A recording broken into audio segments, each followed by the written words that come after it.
Assalamualaikum warahmatullahi wabarakatuh. Alhamdulillahi wahdah. Wassalatu wassalamu ala man la nabiyya ba'dah. Wa ala alihi wa ashabihi wa man tabi'ahu wa nasarahu wa walah. Rabbana iftah bainana wa baina qaumina bil haqq wa anta khairul fatihin. Allahumma iftah lana futuhal arifin warzuqna fahman nabiyyin. Teman-teman Facebook dan alam maya yang dirahmati Allah, pada tengah hari ini saya akan sambung lagi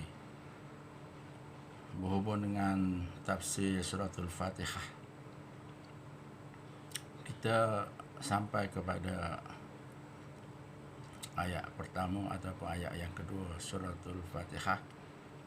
Alhamdulillahirabbil alamin.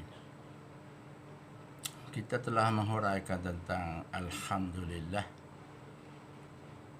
dan tentang ar-rabbu ataupun rububiyah Allah. Sekarang kita masuk kepada al-alamin, Tuhan yang mengurus semesta alam.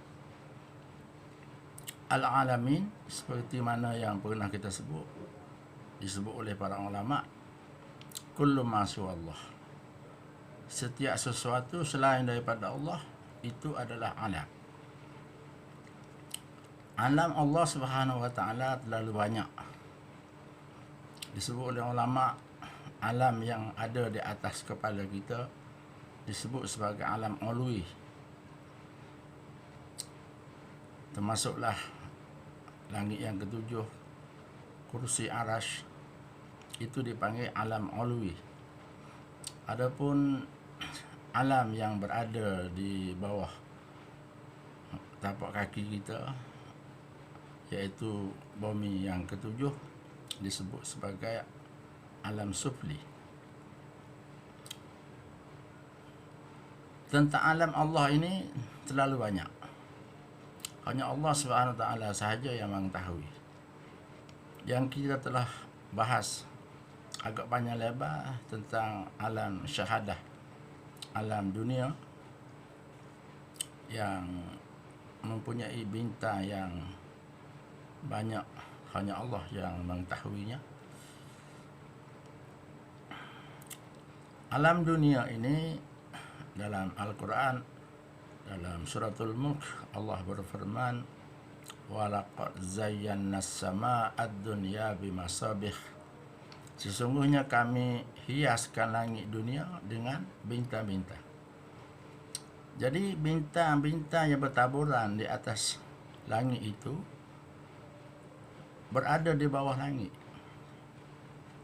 Belum lagi diceritakan tentang langit pertama, langit kedua, ketiga, sampai ke langit yang ketujuh. Langit-langit yang disebut dalam Al-Quran ataupun dalam hadis mungkin berada di alam malakut, wallahu a'lam. Cuma langit yang dapat kita lihat dengan mata yang dipanggil alam syahadah, yang bintang-bintang yang bertaburan, itu mungkin langit yang disebut sebagai alam syahadah yang dapat dilihat dengan mata ataupun dengan mikroskop. Adapun alam yang wajib dilalui oleh setiap manusia, bagaimana saya telah menjelaskan tentang alam yang pertama, iaitu alam arwah, tempat berkumpulnya sekalian ruh. Dalam Al-Quran, Allah Subhanahu Wa Taala menjelaskan tentang bagaimana semasa benih-benih manusia berada di atas sulbi Nabi Adam, ataupun semasa manusia berada di alam ruh, Allah bertanya, alastu bi rabbikum, adakah tidak aku ini Tuhan kamu? Qalu bala syahidna. Mereka menjawab, semua roh-roh menjawab, bahkan kami menyaksikan Engkaulah Tuhan, kami ini adalah hamba. Setelah kita berada di alam ruh, kita dipindahkan oleh Allah ke alam rahim. Apabila terbentuknya jasad dalam rahim ibu kita, yang disebut oleh ulama, apabila bayi setelah berumur 124 hari ataupun 4 bulan, maka Allah perintah kepada malaikat muwakil mengambil rohnya dari alam arwah, dimasukkan ke dalam jasad bayi yang ada dalam rahim ibunya. Kemudian setelah kita berada di alam rahim, alam perut ibu, kadang-kadang 9 bulan, kadang-kadang 7 bulan, kadang-kadang sampai 11 bulan, mengikut ketentuan Allah Subhanahu Wa Taala. Kemudian Allah keluarkan kita ke alam dunia. Bagaimana ayat yang selalu dibaca oleh ustaz-ustaz, wallahu akhrijukum min butuni ummahatikum la ya'lamuna syai'ah. Dan Allah mengeluarkan kamu daripada perut ibu kamu dalam keadaan kamu tidak mengetahui sesuatu pun. Maka sekarang kita tinggal di alam dunia.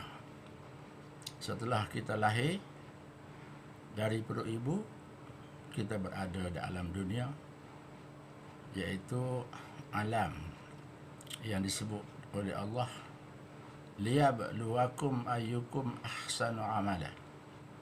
Allah menjadikan hidup dan mati untuk menguji kamu. Siapakah di kalangan kamu ahsanu amala, yang lebih baik amalannya.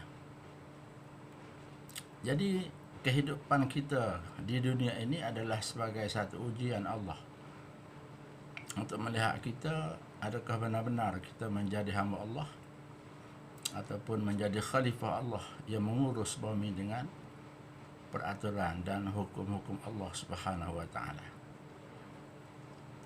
Setelah kita berada di bumi ini 50 tahun, 60 tahun, ada yang dipanjangkan umurnya sampai 100 tahun, maka Allah akan pindahkan kita ke alam kubur ataupun alam barzakh. Kita berada di alam barzakh agak lama.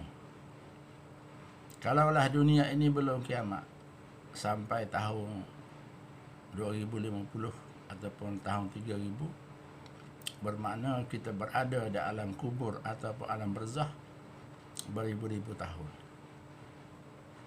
Tetapi manusia yang berada di alam barzakh ataupun alam akhirat, yang disebut oleh ulama kubur ataupun alam barzakh adalah sempadan antara dunia dengan akhirat. Dalam surah Sajadah Allah berfirman, qadar masa manusia berada di hari akhirat ataupun di alam kubur alfasanatim mimma ta'udun, 1000 tahun bilangannya mengikut penghitungan kamu. Maknanya sehari di alam kubur sama dengan hari dunia 1000 tahun. Jadi bagi orang-orang yang beriman, orang yang taat, mereka berada di alam kubur tidak lama. Ada riwayat mengatakan bahawa seumpama pengantin masuk bilik malam yang pertama dalam keadaan sangat gembira sehinggalah menunggu waktu pagi, maka malam yang pertama itu tidaklah panjang bagi mereka yang baru kahwin. Maka begitulah contoh Rasulullah memberi contoh kehidupan orang beriman dan orang yang taat, orang yang soleh, orang yang bertakwa. Mereka tidak berada lama di alam kubur. Adapun orang-orang yang durhaka ataupun orang-orang yang kafir, mereka berada di alam kubur begitu lama. walaupun mereka mati hari ini, besok kiamat Allah menjadikan alam kubur itu lama bagi mereka beratus ribu tahun. Itulah alam yang ketiga yang mesti dilalui oleh setiap manusia. Alam arwah, pindah ke alam rahim perut ibu, pindah ke alam dunia, seterusnya pindah ke alam barzakh ataupun alam kubur. Setelah beberapa lama berada dalam kubur, manusia akan dibangkitkan. Sebab itulah salah satu nama hari kiamat disebut sebagai Yaumul Qiyamah. Hari manusia berdiri, manusia dibangkitkan. Jadi dalam perjalanan manusia ini, setelah mati, mereka masuk alam barzakh ataupun alam kubur. Mereka dibangkitkan di alam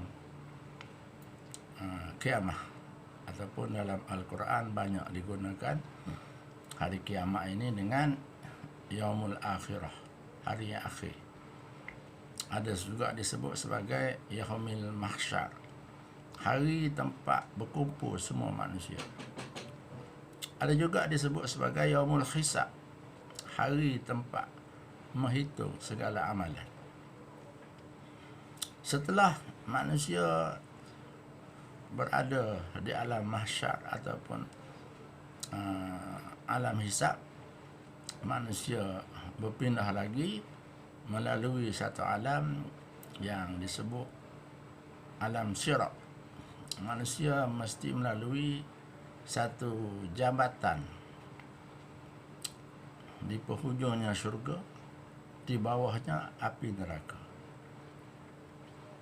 Disebut dalam hadis, ada orang yang melalui sirat cepat seperti kilat. Ada orang yang berjalan kaki. Ada orang yang berlari. Dan ada orang yang bila melalui titian sirat, mereka dikait kakinya oleh malaikat. Mereka terus masuk ke dalam neraka Jahannam yang berada di bawah titian sirat. Seterusnya kita akan berakhir di alam akhirat. Yang disebut alam akhirat iaitu negeri yang terakhir. Tidak ada hari lagi selepas itu. Kalau di dunia kita bilang hari Ahad, Isnin, Selasa, Rabu, Khamis, Jumaat, Sabtu, Ahad, Isnin, berbalik-balik 7 hari yang berulang-ulang. Adapun hari akhirat, tidak ada hari lagi selepas itu. Itulah yang disebut oleh pendakwah-pendakwah para ulama. Akhirat adalah negeri tempat kita meninggal. Akhirat adalah negeri tempat kita tinggal. Dunia hanya sementara, akhirat selama-lamanya. Itulah beberapa alam yang wajib kita lalui. Belum lagi menceritakan tentang alam jin, alam malakut, banyak lagi alam-alam yang dicipta oleh Allah Subhanahu Wa Taala. Kita hanya menjelaskan tentang alam syahadah yang agak panjang. Sekadar itu sajalah tazkirah untuk hari ini. InsyaAllah kita akan sambung pada masa-masa yang lain. Wabillahi taufiq wal hidayah. Wassalamualaikum warahmatullahi wabarakatuh.